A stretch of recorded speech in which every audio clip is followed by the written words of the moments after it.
Black and white Asians, we are one. Black and white Asians, we are one. Yeah. Well, on that, okay. It's an apology that came from Pastor Enoch Adeboye of Redeemed Church, Christian Church of God, just a few days ago. Okay. Apologizing for saying that from the pulpit to millions of people that if you don't give your tithe, you're not qualified to go to heaven. You're not going to make it to heaven. So now he's come out to apologize. And I was checking it out on social media, and some of the conversations around there, your name was trending, and some of the conversations around there was like, hey, no, you must go and apologize to Dr. Abel Domino.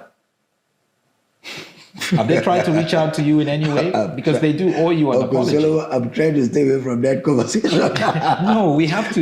We have to dwell around. The truth of the matter is, when I first heard him say, if you don't pay your tithe, you will not go to heaven, full stop. Yeah. I screamed. Wow. I screamed from my pulpit. I said, I said, you people say we are attacking Christianity. You people say we are attacking the fathers.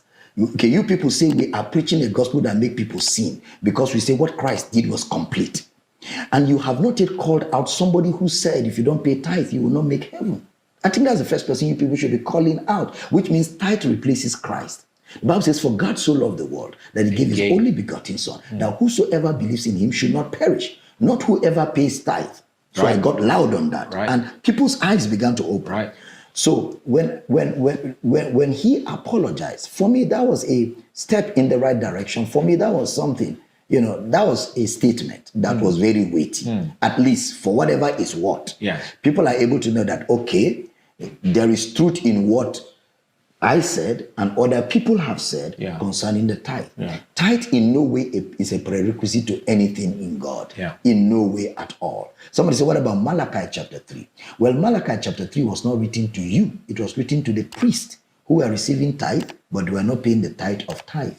So Malachi said to them, you guys, you priests, you are cursed with a curse. It wasn't given to us. But even if it was given to the Christians, Galatians 3 eradicates Malachi. Christ has redeemed us from the curse of the law, being made a curse for us. For it is written, cursed is everyone that hangeth on a tree, that the blessing of Abraham might come on the Gentiles, that we might receive the promised spirit through faith.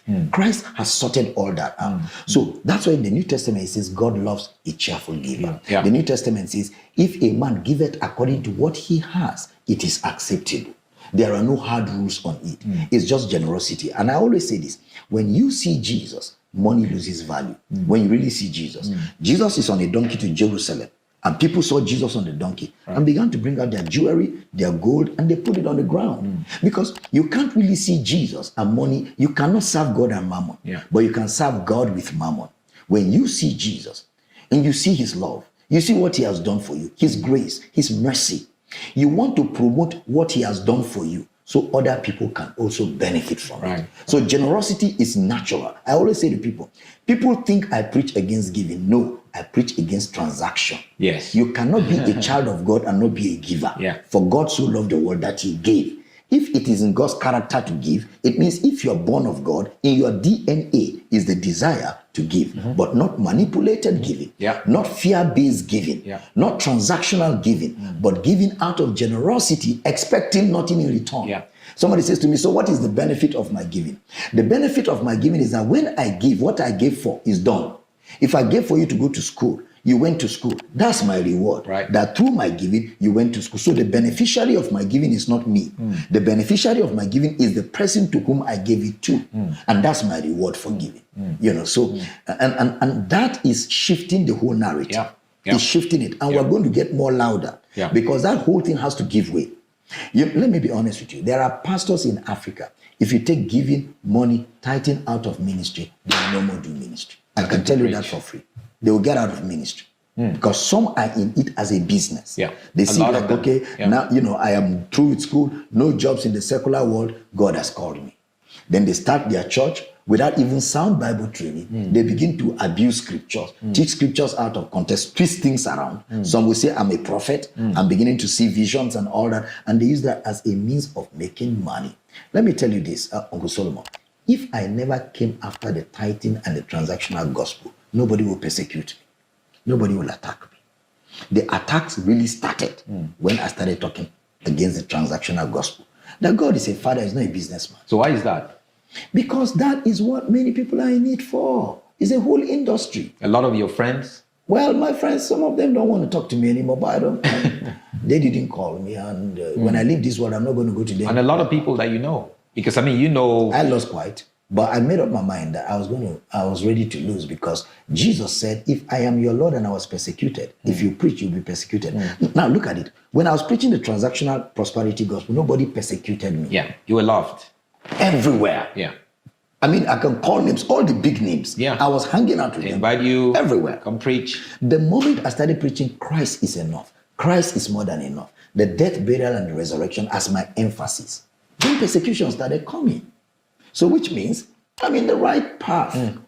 Because if Christ was persecuted and I'm preaching and I'm persecuted, I must be. And I've said to preachers, if what you're preaching does not attract persecution, re-examine the content of your message. You're throwing in too much there. Yes, if it does not attract, if you're not persecuted for what you're preaching, you need to go back and re-examine the content of your message, because you can't be holier and better than Jesus. Jesus was persecuted. The 12, how did they die? Some of them were butchered, some of them for the gospel. Crucified. And then you are preaching gospel and you're buying cars, jets, you're living big, you're having a good life, people love you. Everywhere you are a star. Something doesn't add up. No way. Something doesn't add up. If they were persecuted for this same gospel, people died for this same gospel. Missionaries came to preach to us and died for this same gospel. The rich left their wealth to come and preach this same gospel. And you are preaching it right. These symptoms, all of these characteristics will be seen around you. Persecution, rejection, attacks, blackmails. People will come out against you because Satan will not fold his hand, and what you do in the right thing, he will attack. So if you're preaching, if you're a pastor, or a man of God, or a woman of God. And I think if you're watching this broadcast, wherever you are, get more pastors, as many pastors, especially young pastors and believers who have been disgruntled, people that are put out of church. Let me tell you this, on my way to South Africa, I stopped by, somewhere, because I did a connection flight. When I got in the lounge, a lady just saw me, walked to me and said, "Dr. Domino," and I said, "Yes." She may be watching this. She said, "I wish I listened to you before I left Christianity." I said, "I've just been telling my husband that I wish I listened to you before I left Christianity. I'm no more a Christian." I said, "Why?" She said, "These things you are preaching and exposing now were the things I questioned and nobody answered. So I felt Christianity is a hoax, is a scam." I left. But now, then I started listening to you. I'm not a Christian, but I don't stay away from listening. And I want to keep listening. And I want us to establish a contact. I'm a journalist," she said. And then I gave her my number. And then, we started chatting and all that. But the point is, I've come across many people. Uncle Solomon, I can tell you this for free. Many all over the world, even Muslims, who said, in Islam, we know that there's Christ, but we don't have teachings. So now we're hearing you teach Christ, Christ, Christ. We're interested. So we follow you because we want to really know about this Isa, this Christ. We want to learn of him. And a lot of them are following me. And they say, I'm not ashamed to say it. I'm learning Christ from you. And people are coming, even traditional worshippers, even people that are called atheists. They are coming back to say, questions we asked in church and nobody answered. What you're preaching is answering my question. So I want to hear more. Because Jesus is the desire of all nations. All men seek him. And if we preach him well, the whole world will come to this knowledge.